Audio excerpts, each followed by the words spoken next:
Ito ang DXDR 981 sa Dipolog, numero 1. Tatak RMN.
Okay, niya na usab ang tulumanon nga giuluhan ang kahayag sa pagtuong Katoliko.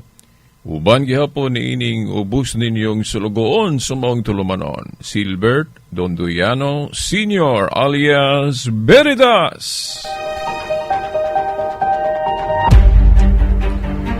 Okay, ang atong makauban gihapon din sa istasyon ang atong mga kasama sa technical side, si kasamang Dani Luod, o usab si kasamang Tax Ilumba, ug sa gawas, doon na po tayo mga kauban gihapon, nga, no?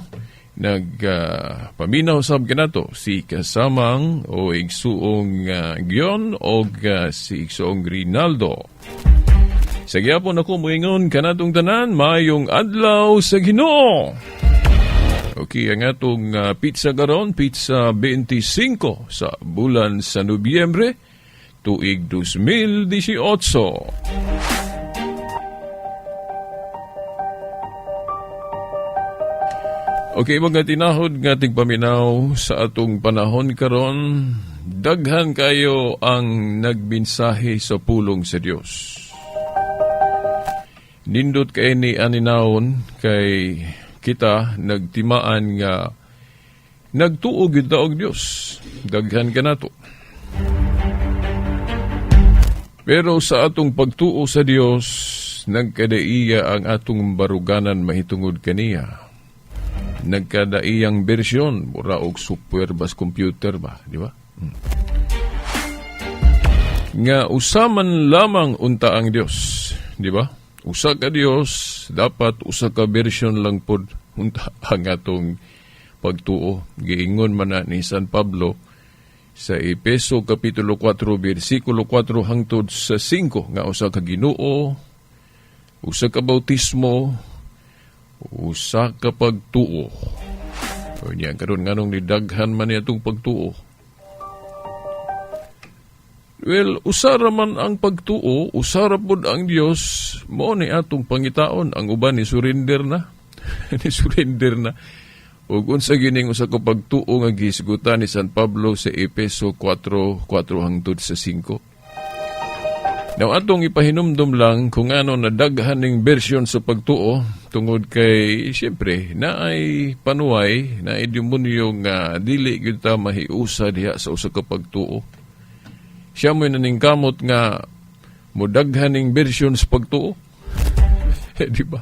Mudaghaning versions pagtuo. Kay ang iyang tinguha nga kita mabahin-bahin.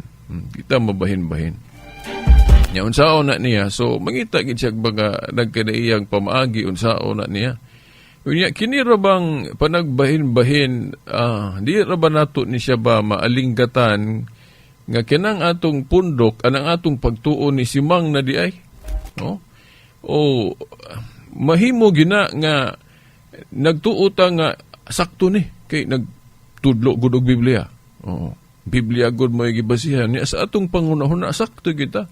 Kana bitang nibiya sa atong pagtuong Katoliko sa moral analysis nako. Di man ko kaingon nga morally mga dautan na sila tungod kay nibiya sila sa Katoliko. Di ko kaingon morally nga nasayop na sila, no? Ngano man kay kasagaran kung ato silang pangutan-on kung nganong nibiya sila sa Katoliko kay nagtuo silang sakto sila. Di ba? Oh. So, muingon man sila nga, nibiya mis Katoliko, Brad Veritas kay sayop man ang Katoliko. Gisupak man ang nahisulat sa Biblia. Mao na nga sakto mi, sayop ng Katoliko. So, ang ilang pagbiya, basig yun sa ilang konsensya nga, siyempre, dito gitas tinuod, dito gitas insakto. Pero, magpahinumdum lang ko, di ba? Kanang giingon ni Isaias, sa kung ako malimot 55 ba na katong nag-ingon siya nga ang huna-huna sa Dios dili huna-huna sa tao, ang huna-huna sa Dios habog. Unya na ay giingon sa panultihon nga ang tao kuno naghuna-huna nga para na sa dalan sa kinabuhi pero dito di ay sa kalaglagan. But pasabot, masipyat ang tao. Oh. Mahimong huna kang insakto ka pero dili di ay. Nya unsa o man nato pag-determine ani kinsa gyud ang naa sa insakto. Kay kining hiyawa maningkamot man pud siya lubugon ng insakto, di ba? Naagihisgutan ni Isaias sa 5:20, no? Isaias 5:20 nga moabot ang panahon nga kanang bulok nga puti himuong itom ug ang itom himuong puti balihon, di ba? Balihon mo man ni trabaho sa yawa balihon, di ba? Ninumdum mo atong gitintal sa yawa ang atong unang ginikanan gihulagway diya sa Genesis nga doon na instruction sa Dios sa una natong ginikanan nga maoni. Pero katong tentasyon sa yawa mingon ayaw tuo, di ba? Balihon niya, patuuhon niya ang tao sa reverse ba, bali. Mao po na sa atong panahon karon. Ako nakasiguro kung ang usa ka pagtuong giisgutan, no? Kung atong tanahon ng Biblia, dili po ni ingon man nagsama og dagway, no? Ang usa ka pagtuo do na ni siya kanang transformation, kanang gitawag nato og pag-uswag, paglambo, mura bag evolution, no? Ako mutuo man ko na may posibilidad nga dili gyud dautan ng evolusyon. Pero evolution nga nagtuo ta og Dios, nagtuo og creator. Nga gipaagi lang sa Dios og paglambo, pag-uswag. Kay kana bitong daan og bag-ong kasabutan kung ato nang itandi, dili man naingon nga parehas, doon na may pag-uswag. Di ba? Sa daang kasabutan, gihulagway ang ngipon sa ngipon. Mata sa mata mo, otong gihulagway ang gingharian ni David, gingharian sa Diyos, nga gidumala ni David, gihulagway nga dunay mga duguong pagpakailap sa ilang pagtuo, nga pamatyon manggali nila ilang mga kontra, di ba? Si David, daghan man to napatay. Di ba? Oo. Pero dili patuo kay landong ko man to. Ang gipaabot ang bag-ong kasabutan nga ang manguna ani si Kristo. Ang bag-ong Adan, ang bag-ong David, ang hari nga naanagid niya ang tibuok kamatuoran. Pag-abot ni Kristo, iyang gi-transform na, iyan ang gi-ilisdan og dili na to. Kinahanglan higugmao na to ato mga kaaway. Dili na to dito og patay, di ba? No, sama atong katong magkasasala ka babae, gitagaan man tug dakong chance sa Ginoo nga kandidato naman unta tug patyon, kandidato na to sa silot nga kamatayon kanang death penalty kay balaod sa mga Hudiyo sa una, patyon man diretso nang magkasasala, di ba? Batuon hangtod mamatay, makalapas lang ka sa adlong ipapahulay, batuon ka. Di ba? Hangtod mamatay. Pero si Kristo siyang panahon, iyan ang ipakita ang pag-uswag sa teolohiya nga pagkadak-an ang gugma. Nga dili nato diretso og patay ng mga makasasala. Taga ang chance. Labi nagdunay kana bang inclination nga magbag-o. So dunay pag-uswag. Mata sa mata, ngipon sa ngipon. Pag-abot ni Kristo, iyang gitransform ng pagtuuha og kung bunon kag bato balusay og pan, But pasabot ang kadautan dili baslag kadautan kun dili maayo. Sa ato pa ang formula bunon kag bato balusan nimo kaayo upan ang simbolo ana. So mao na. So kung moingon tag katawhan sa Dios atong timan-an mga tinahod nga tigpaminaw, tulo ka hutong ra gyud na siya, no? Ang tulo ka hutong sa katawhan sa Dios, covenant to covenant man na, no? Una katong patriarchal religion, katong panahon ni Noe, Abraham, patriarchal religion. Then ang ikaduhang hutong o bahin mao ang gitawag natong Judaism religion nga ang mediator si Moses. Nya katong pag-abot ni David, Judaism gihapon to ang religion nato.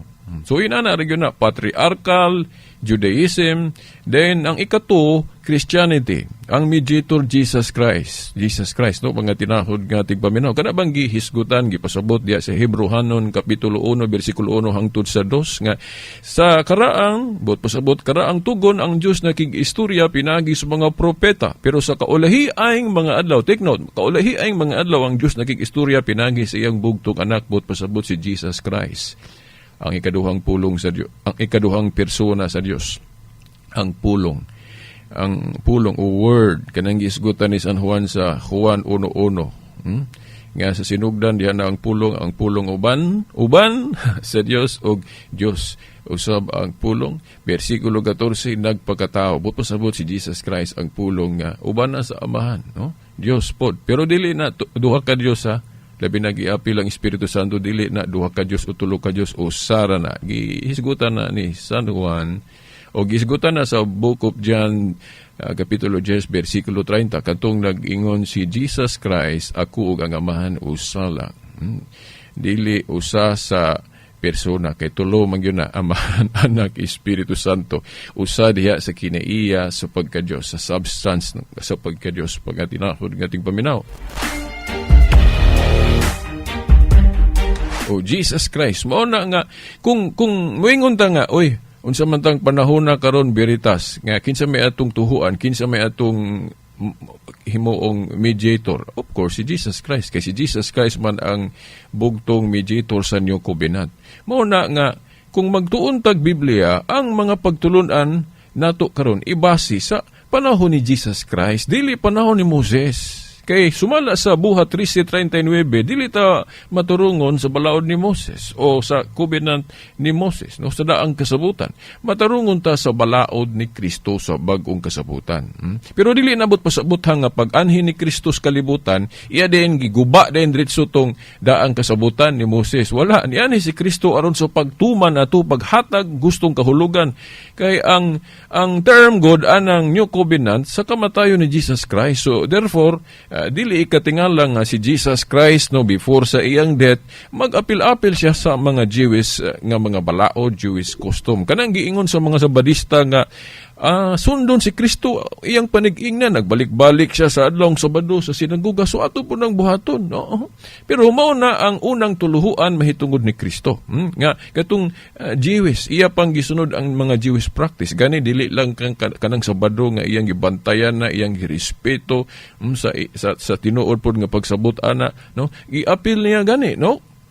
Kanang pagbantay sa mga kapistahan sa daang kasabutan, di ba? Mga kapistahan sa daang kasabutan iyang giapilan. Di ba? Apil siya. Yan naman, kay wa man siya moanhi aron pagguba diretso sa balaod ni Moses, iyang gituman pero sa sakto nga kahulugan. No? Pero dili nabot pasabot nga kanang Jewish covenant, Jewish practice nga ipadayon yun na kay na may bagong kasabutan nga iyang sugdan. Bagong kasabutan nga lahira ba yun? Lahira ba? Kanang maingon ta nga, dili ipakaon ng baboy, isdang walay himbis. Kana sa covenant na panahon nila ni Moses, nga sa panahon ni Kristo, sa iyang covenant, wala na niya giapil. Pero it does not mean nga sa pagsugod sa iglesia na change dahil ni Jesus Christ tanan. Dili. Dili na ma-change diretso. Ilabi na kay ang mga Hudiyo nga nakabig, dili din kasabot. Di ba?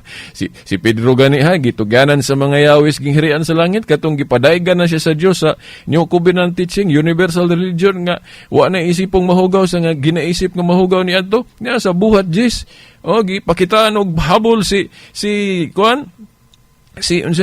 Pedro sa Dios nga sa ang maong pananaw na ay mga daghang kay mga mananap, klase-klase, apil na tubang nga mahugaw. O din, giingnan siya, Pedro, okay, dindog, pag-ihaw. Okay, yung nakita dito, apil na ng mga mahugaw mananap, mag-isip niya to. Ni kisi-kisi si Pedro, ingon siya, no, Lord, wala pa ko sugod kakaog mahugaw. Oo, dayan, sa may tubag sa Ginoo, ingon ng Ginoo nga, Pedro, ayaw gisipa, nga mahugaw ang mga plural ha mga butang nga gihinluan sa Dios. So doon ay gihinluan ang Dios. Gatong mga mahugaw nga giisip sa una, pero take note ha, akong balikon ni kay nainumdum ko atong programa pod nga before sa atong misa ba to? Human na to sa misa. Okay, human na is misa ay. Human is misa. Naaman to yung programa nga kanang dili katoliko nga iyang giingon gitudlo diri sa kahanginan nga unsay wala nay hugaw limpyuhan na so ingnan ng mga doktor di ba kanang mga baboy usa pa na diha o naanay unsa to elemento di arba ko suhito kay di man ko doktor pod sa medisina una gihapon na kay makadaot ta maka high blood o unsa pa diha daghang kay iyang rason no now atong ipahinumdom nga ang gihisgutan nga kahugaw nga gihinluan na sa Dios is spiritual. Dili kanang gitawag na tug physical o biological o material. Dili kana gong kahugaw go dili man na kay kanang pang physical. Sa Biblia kanang kahugaw nga naghimo og balaod ang Dios dunay siya gidili dunay gitugot. Kung lapason mo na gitawag og espiritual nga kahugaw. Hugaw ka tungod kay gilapas nimo ang sugo sa Dios. Mao na. Pero kanang hugaw physical biological o materially, dili ta kaingon nga ang baboy wala na mahimong naa. Dili lang kay baboy. Posible bisan pag kanang manok nga kanang mga hayop nga gitugot nga kanon sa Dios, posibleng mataptan na og biological nga kahugaw. Samaan ng manok kasigurado bago ka nga limpyo na physically o materially. Di ta kasigurado So mao na nga kung dili ta magkaon og baboy kay mahadlok ta ma-high blood for health reason panglawas. Wala pud ta did is Ginoo ana nga mag-vegetarian ta parang malayo ta sa sakit nga high blood. Ako di ko musupak ana pero panglawas nga reason dili pang religion. Mao na di pang religion kay kung magisgot gay tag religion sugo na sa Dios. Kung lapason, makasa ta, but pasabot mahugaw ta. Sa bagong kasabutan, good, wala mang guna gi-appeal sa religion ni Jesus Christ. No? Katong sa Marcos City, klaro kayo na si Kristo, ingon siya nga, wa na yung makahugaw sa isang-sang sa baba, but pasabot kanon. Katong Marcos City 19, di ba? Pasabot ni Kristo nga, pwede na kanon tanan. Pwede na kanon tanan. Kay ang makahugaw ko no, but pasabot, ang hugaw ko no nga kanang espiritual, kanang mga kinaiya na to, mga batasan na itong dili mao. Kahakog, muna silbing baboy, usa pa na mga batasan diyang di mayo. So, mao na, doon na transformation ang balaod pag-abot sa bagong kasabutan. Pero it does not mean sa bag-o pa ang simbahan, automatic giusob na yung tanan. Labi na, wa pa mamatay si Jesus Christ. Kaya si Jesus Christ, usa ka Hudiyo, so, usa ka observant Jew, mao nang dili ka tingala nga magtambungan siya Sabado sa adlong igpapahulay sa mga Hudiyo. Di lang kay Sabado, ang pista pod sa daan. Mo bitaw mo ni akong kanunay nga balik-balik, wa man gyud ito baga sa atong mga igsuon, mga higala nga Seventh-day Adventist. Kanang ilang argumento nga tanan ko nung practice ni Jesus Christ kay panig-ingnan man siya kinahanglang sundon. Ako muuyon ko ana. Sundon ang mga gibuhat ni Jesus Christ pero katong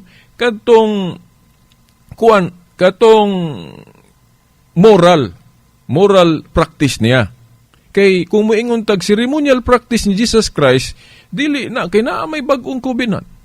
Kato mga Jewish practice ni Jesus Christ, kita mga Kristiyano dili ta obligado mo sunod ato. Ngano man, sama anang tuli o pag-apil og pistas karaan. Ang mga Kristiyanos dili man obligado ana. Pero niapil si Kristo ana. Si Pablo gali doon na siya gipatuli nga iyang tinunan in respect to the Jewish custom. Mga tinahod nga tigpaminaw, di ba? Mo man akong ipangutana sa mga Seventh-day Adventist, kung tinuod inyong gisunod tanang mga gibuhat ni Kristo kay panigingnan mangka siya, nganong wala na mo'y pista. Di ba? Naamang gali sa Badista pod nga naay pista katong galing nagprograma diri human sa atong misa. Di ba? Dili man na Katoliko sa akong nahibaw-an, Adventist na siya sa una dayon ni biya sa Adventist naghimog iyang pundok. O di ba? Tanawan na iyang gitudlo, di ba, na Sabado gihapon kay iya gihapon giapil lang Jewish Sabbath dayon hasta po to mga pistas karaan. Iyang giapil. Kay ang ilang mga argumento biblical pod. Kay si Kristo tigtambungan og pista. Si Kristo kay tigtambungan magpista o niya kamo mga igsuong Sabadista. Naamoy pista nga wala naman mo'y pista kay inyo mang gisunod ng teksto nga gamiton po namo mga Katoliko sa inyo kubinan nga wala na apil. Katong sa Colosas 2:14-17 nga dili na ta mutugot hukman patag di ta magsunod ana. Okay, Jewish lagi na. Dili ta musugot og hukman bisag unsay kanon. Kay landong ra na di giapil magalit ng Sabat kay kanang Sabat go dili na lunlon moral. No? Timan-an lang yun na to. Ang Sabat dili lunlon moral. Ang moral essence sa Sabat wala na gitapos gipadayon lang gihapon na. Kay na maghihapoy adlaw igpapahulay o day of worship kanang si Hebrehanon 4:9. Pero sa bersikulo 8 giingon nga lain ng adlaw. Unay diskubrihon na tuon sa nang laing adlaw. Dili ra ba na makita sa Biblia gyud litra por litra explicitly nga gibalhin gikan Sabado ngadto Domingo. Di ta kakita ana mo na nga kanang mga bukis kaayo maingog tanan kuno na ama hibaw-an na tos Biblia dili oy pataka lang. Dili na to mahibaw-an tanan ang mga kausaban sa Biblia lang. Ang Juan 21:25 no. John chapter 21 verse 25 gaingon nga sa buhat ni Kristo kuno dili tanan nasulat. Dili tanan nasulat. Nya ang buhat ni Kristo manudlo og magmilagro. Nya di man kuno tanan nasulat sa tupa na ay mga pagtuo nga di nato na makaplagan sa Biblia. Litra po litra asa nato mahibaw-an sa tradisyon. Ito wa na masulat. Asa man nato mabasa ikaduhang Tesalonica 2:15. Ikaduhang Tesalonica 2:15 nagingon si Pablo, barog kamo nga malig-on sa mga tradisyon nga among gitudlo kaninyo pinagigwali nga binaba og sa sulat. Sa una, nag-share ko das plaza, mo kutlo kong teksto, dahil mo explain ko. Na may komentaryo nga, oy nga na mo explain man ka, ayaw nag-explain diha, kana ra yung teksto mo'y basaha. Kay dugang na kung di na mo explain pa ka diha. Akong gikutlo dahil 2 Tesalonica 2:15. Ingon ko kay ngano, manudlo ang mga apostol, tanan nilang itudlo, kana ra yung unsay na sulat. Dili oy. Pinaagig binaba og sulat. Gani sa ilang panahon mga apostolis magwali wala pay New Testament compilation. Ang ilang Biblia sa ilang panahon katupang daang kasabutan. Na sa Christianity nila nga teaching asa man nila gibase nga wa pa may New Testament. Na pinaagi rag binaba unsay gisulti ni Kristo, unsay kabaguhan gitudlo ni Kristo, inana wa pay sinulat. Di ba? So ang mga apostol manudlo binaba og sulat, dili kay sulat lang. Nya kay kana agong pagbalhin gikan sa Sabado ngadto Domingo, naman as tradisyon klaro kayo. Sigurado gyud ko kay ang disciple ni Juan nga si Obispo Ignacio, ikatulong obispo sa Antioquia, wala na nas Biblia kay wa na masuwat sa Biblia. Research mo church history, Obispo Ignacio. Ingon siya nga daily na 70 of the week kun Saturday, kun dili unang adlaw semana na. Basa mo anang mga sinulat ni Obispo Ignacio, disipulo ni San Juan. Kay ang wala masulat, maklaro dias Biblia, mahibaw-an nato sa ilang mga disipulo. Di ba? Kay ang wala masulat, sigurado man ta nga, disipulo man si Obispo Ignacio. So, kadtong wala masulat ni Juan, nakahibalo si Obispo Ignacio. Kada lang pag-ingon niya nga, Catholic ang Iglesia. Di man kakabasa litra por litra ana sa Biblia, pero na ay mga implication sa maanang alang sa tanang kalibutan. Pero dili ka kabasag pulong Katolik, gawas kumuadto kas Grego kay naay Katolikos, katahulos buhat 9:31 ba da? Katolikos. So yun ana, pero sa tradisyon klaro na Catholic ang term gigamit ni Obispo Ignacio, disipulo ni San Juan. So mga tinahod nga tigpaminaw. So now nahanging na po ko, kaya na po ko igog panahon. Di ba? So atangin na po ninyo sunod Domingo po, no? Basta, ingon na ang usa ka pagtuo, doon na transformation. Una, patriarchal Judaism, then Christianity. Sa Christianity, doon na mga kausaban. Una, diskubrihan ninyo, no?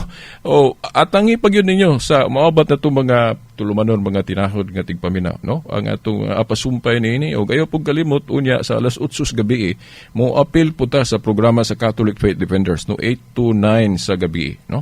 Sa alanog sa kamaturan, sa Catholic Faith Defenders. So, wala man tayo igong panahon, so...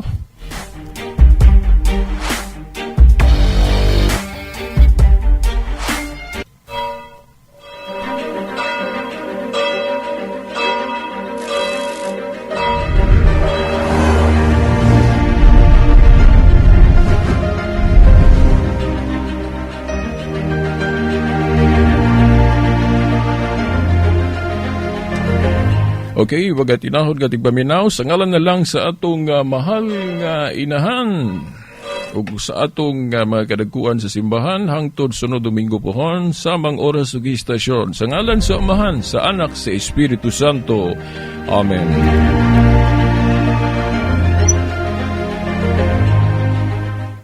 DXVR Tatak RMN